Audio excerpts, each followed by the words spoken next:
Hey everybody, thanks so much for joining me today. Let me straighten that out. Today I am playing, I just got a haul of some acrylic inks and things, and I've just been playing on my gel plates. I've got my 5x7 here and my little 3x5 more as kind of a roll off my extra paint and make use of that. I was making some stamps and just playing around. This has become a fast favorite, this Amsterdam copper. If you want to check out my haul video, I think it's the one right before this, but man, this is a good one. Let me show you some of the prints that I've been making with that. It just gives this little sort of sheen to it. Here's one with some blues. Oh, I hope that's gonna pick up. I hope you can see that. Oh, there we go. Just a beautiful sheen of that copper to add to your projects. And so I was playing around with things. What can I throw on my gel plate? I hope you can see that. It's so pretty. And I thought, I was looking over and I had my double-sided tape from my card making supplies, and so I thought I would try that. And it turns out it kind of worked. So I put it down, and this was the first pull that I made, and then I just rubbed some copper on it from the off-cut. And then I pulled the tape up, and then I made this one. So let me show you that. The colors I'm using, let me see, what am I using? I'm using a Winsor Newton burgundy, of course the copper. And then from Amsterdam also is this Persian rose, just a light pink. So I thought those would go well together to give that sort of subtle color. So the first thing I did was put my tape down. Now, of course, you have to be able to run your brayer over it. So linear designs are probably the best. So I was just kind of doing, so it's sticky on one side, and then you're just going to leave the adhesive tape on there like that. So just making sort of triangular, linear designs, just trying to think of abstract sort of designs that you would want. You know, a lot of these papers I make get used in cards or get torn up on mixed media projects, and you know, it's just fun to have a little bit of something. I'm gonna go with that. So just make sure it's nice and flat. And again, I've got the paper, the backing paper on the one side of it. And then I'm going to take my burgundy color and gently roll over that. I'll lift a little bit so I don't snag the tape. So a little tiny bit might get under there, but overall you can just kind of lightly stay on top of it.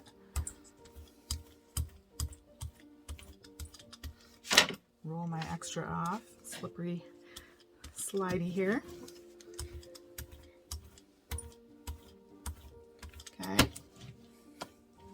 Get a piece of rice paper. I'll leave links for those, the two kinds that I use, down below. Pretty affordable. And I'm going to put that on that one. Meanwhile, I'm going to take my little homemade stamp and kind of stamp in this little bit there, and just use that as the excess to one of my little offcuts here. So soft with rice paper, and it's great for collage. You can also just glue it down to some cardstock if you're a card maker. Lots of things you can do. Let me just pull that one off. Again, if this gets torn up and you just see the little bits in a collage, that won't really matter that it's that messy looking. All right, so let me pull this off carefully.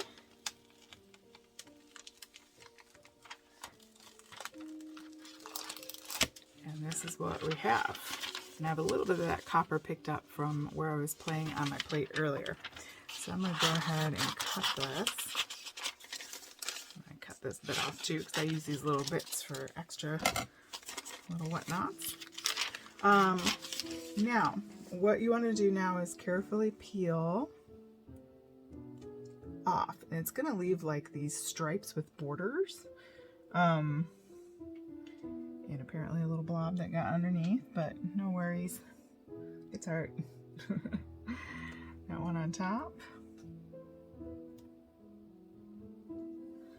And it just leaves this really, it's almost like map-like, you know, if you want to think about it like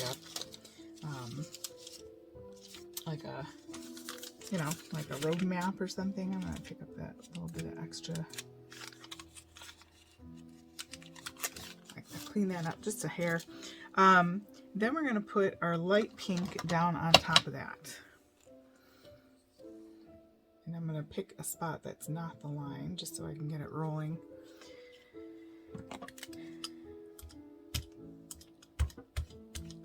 And then lightly again so we don't smear if we don't have to. Just a nice light coat. And again, I'm going to go off on this bit here.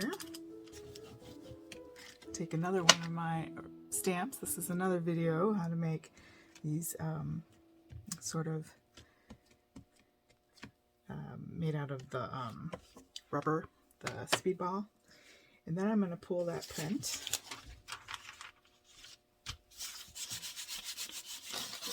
And then I'm going to pull this print.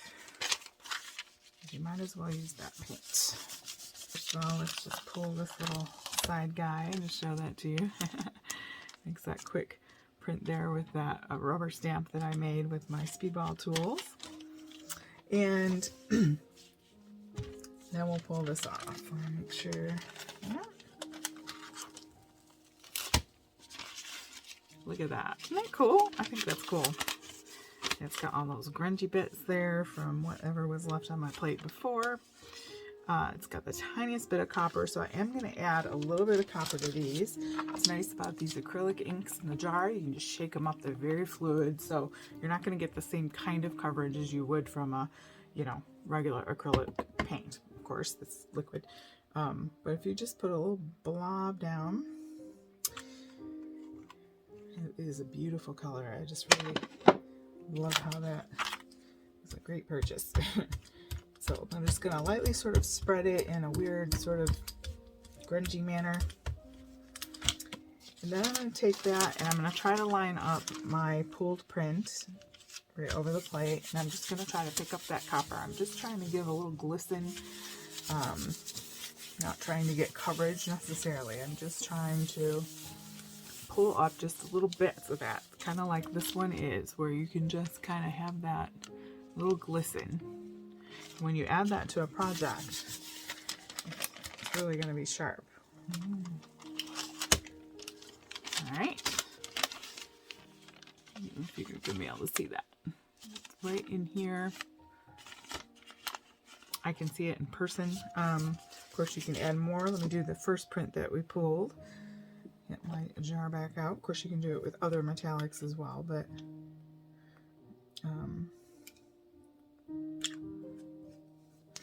that makes your brayer pretty.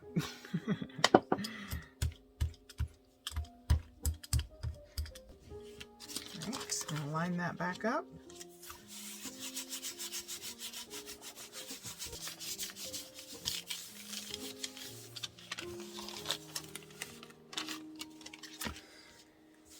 Okay, let's see how that turned out.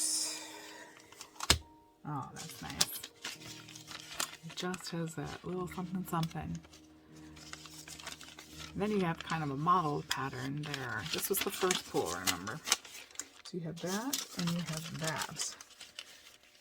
All with just 2 paints, 1 acrylic ink, and some double-sided tape. Of course, if you have different widths, you can play around with the different widths and things, all sorts of things, but it's sort of just a fun way to get some patterns. This is my favorite one, the second pull with that sort of outline bit. It's kind of like a stencil, right? I mean, you can just see those outline sides, and I just think that's super fun. So that was a quick gel printing tip for you. Grab things you've got already in your craft room, make your own things. Just need a couple paints and you're ready to go. You have some beautiful card backgrounds, journal pages, and whatnot. All right, guys, thanks so much. I'll see you in the next video. Have a great day.